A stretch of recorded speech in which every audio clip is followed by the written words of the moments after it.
Hey, what's going on, everyone? Appreciate y'all coming here and checking out this Fallout 76 video. In this one, we're going to be getting into a few things that Bethesda listened to the community about. These are some recent changes that they have added into the game, thanks to the Fallout 76 community. Figured I'd cover these just because they are some positive things that some players may not have noticed. Hope you all find this enjoyable, and if you do, consider leaving a like on it. The support is greatly appreciated. Let's see if we can get this video to surpass, I don't know, like 1,000 likes or something. That'd be amazing to see. I know that's a lot to ask for, but I think we could surpass it. The more support this gets, the more it gets out there to more players to know about these changes. As always, that's totally up to you though. Just leave a reminder here in the beginning. So first thing I want to get into that Bethesda seems like they're listening to their player base about, and that is over the Terrace housing development shelter. This is a new shelter that was recently added in the atomic shop that we could purchase. Some of you may have purchased this. I know I did because I was extremely excited about it because this takes us over to Sanctuary from Fallout 4, except it's completely empty. There's no buildings around, but it's basically a exact replica of Sanctuary from Fallout 4, which is freaking awesome. I'll go ahead and just demonstrate right here with y'all by going over to it. As you can see, here's what it looks like, and a lot of players were complaining about this when it first came out, including myself. I mean, I wasn't like so upset I was throwing my controller at a wall, but let's just say I was let down with the build limit that the developers decided to incorporate for some reason when they first released this shelter. You guys recognize it now? Freaking Sanctuary from Fallout 4. They gave us a whole layout here to build. But a lot of players were let down because they made invisible barriers surrounding this whole area, which really shortened the build limit of this place. I'll go ahead and give you all a quick example here. Like, for instance, in the past when they first released this, I couldn't touch this wall. There was an invisible barrier here. But now look, guys, we can go all the way back here on these rocks and build if we want. You see? We can place things back here if we want. We can build everywhere now in this shelter, which I gotta say is freaking amazing. I just wish they would fix the freaking lighting with the shelters. That's one thing also I hope they listen to sometime in the future too, about fix the lighting for the shelters. I don't know how exactly they can do that. Maybe we'll be able to like use our weather stations in the future to like control the lighting or something. I don't know, but the shadows and lighting just looks really off in the shelters. Other than that, the shelters are an amazing adaptation to the game. I feel like it really helps the player really be creative with whatever they want to build in the game. But yeah, this is one great change that they did listen to the community about. This was something a lot of players were let down about, that there's this invisible barrier around in the shelter, but it's no longer here, guys. We can build anywhere we want now in this shelter. Within the wall limit, of course. But hey, at least it's not like until right here or something. You know, the invisible barrier used to be like right here or something. We couldn't even go this far back. But now we can go all the way back. Also, I wanted to throw this information out there to you guys, which is freaking exciting. In case you don't know, players were also upset about how we could only place one of these track houses. This track house came out when this shelter came out. As you see, the name of this prefab is the Terrace track house, and the name of the shelter is the Terrace housing development. So players purchased the track house and this shelter, hoping to build a neighborhood or something, or who knows, maybe remake Sanctuary from Fallout 4. But they found out they could only place one of these. But there's some promising news coming in the future for those of you that wanted to make more of these type of buildings with this similar theme going on. Because as you can see, this prefab does look different from your usual prefabs. It has like a unique design to it. It has like that Fallout 4 vibe design from it, once again, in Sanctuary.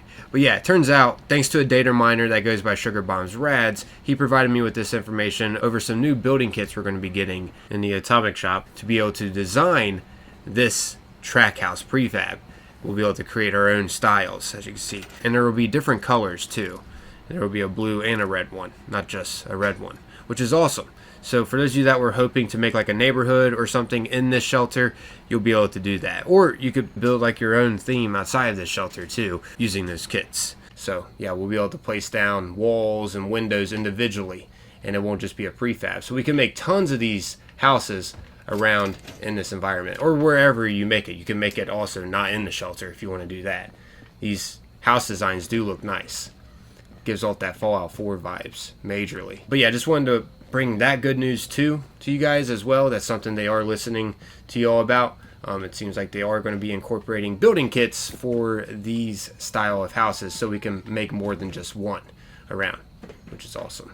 But anyways, carrying on here, something else that was just randomly changed. As some of you may know, for some reason the Ticket to Revenge lost all of its effects, right? Well, it seems like Bethesda may be making some positive changes to the Ticket to Revenge.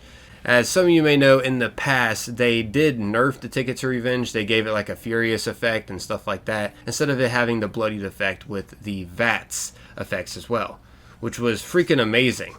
And also, I mean, the Ticket to Revenge comes with double ammo capacity too. It was up there for a great weapon to get your hands on easily, just by playing the new Skyline Valley questline. Well, it turns out, yeah, the Ticket to Revenge still doesn't have its effects on it if you got it previously. Like as you can see here, this Ticket to Revenge has no effects on it because I already gotten it. For some reason, the effects are removed. However, if you go back through the Skyline Valley questline down here and complete the Seeking Shelter quest, which is the quest that rewards you the Ticket to Revenge, it will now have the old effects that a lot of players were hoping that it was going to come with in the first place in the official release. It comes with now that Bloodied effect as well as those VATS effects too.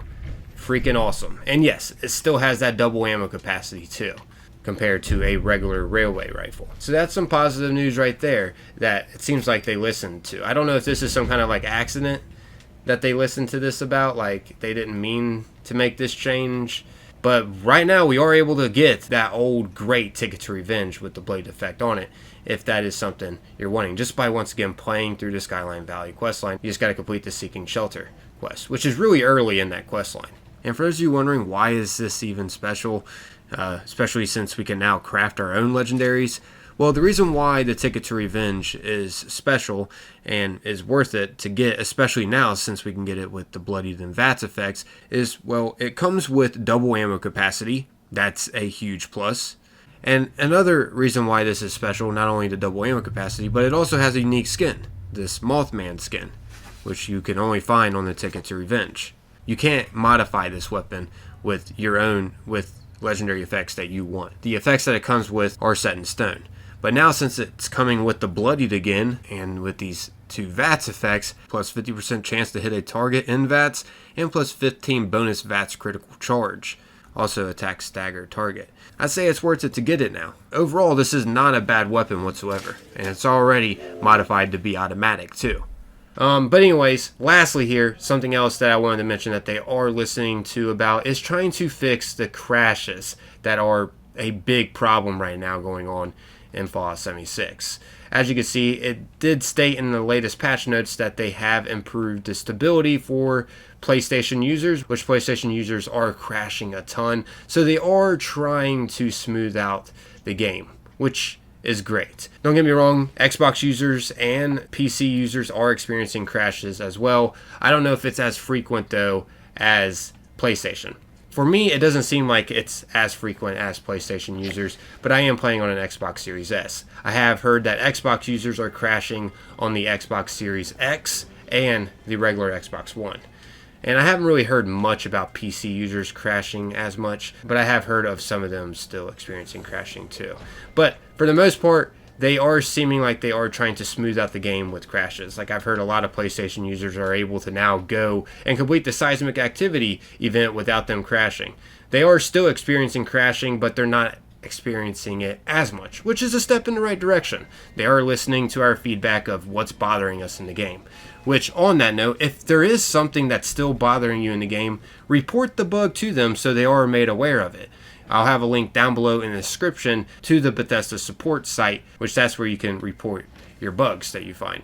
The more reports that they get on certain situations, the better for them. We'll be able to help navigate them to the problems in the game more. But yeah, figured I'd just share some positive news that's happening in Fallout 76 and what Bethesda seems like they've been listening to. I don't know for sure on that Ticket to Revenge quite yet, but it does seem like they did try to make some kind of changes to the Ticket to Revenge, and we just lost the legendary effects currently on the weapon if you've gotten it already. But if you go and get it again, it will come with the original effects that we were hoping that would come in the main game. So maybe they were planning on the change, they just implemented it into the game wrong or something. Because the ones that got it with like the Furious effect and stuff, they're just disappeared. They're gone off the gun completely. The skin just remains on it. But yeah, I'm out of here though, everyone. As always, most importantly, I appreciate y'all taking the time watching and listening to this. Until next time, peace.